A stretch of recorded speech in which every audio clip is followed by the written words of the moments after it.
අද ගස් ලැබු ගෙඩියක් කපලා ඇට හිටවන්නකො ගෙඩි හැදෙයිද කියලා බලන්න. හැදෙන්නේ නැහැ. මල් විතරයි. ඉස්සර අම්මලා කැකිරි ගෙඩියක් උයපුවාම ඇට ටික වේලෙන්න දානවා. ඇයි?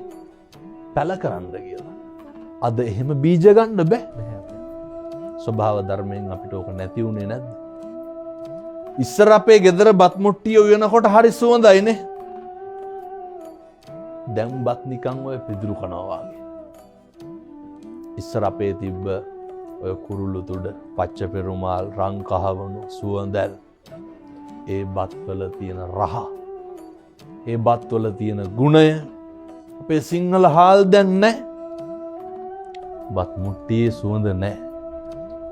එදා තිබ්බ බත් මුට්ටියේ සුවඳ අද නැහැ වගේම එදා මිනිස්සු ගාව තිබ්බ සුවඳක් දැන් නැහැනේ. ඒ භෞතිකයයි ආධ්‍යාත්මයයි දෙකම වෙනස් වෙලා.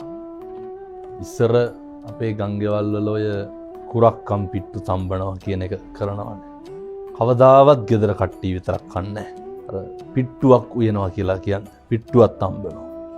එතකොට නිත්‍ය වශයෙන්ම අල්ලපු ගෙවල් වලට යවනවා.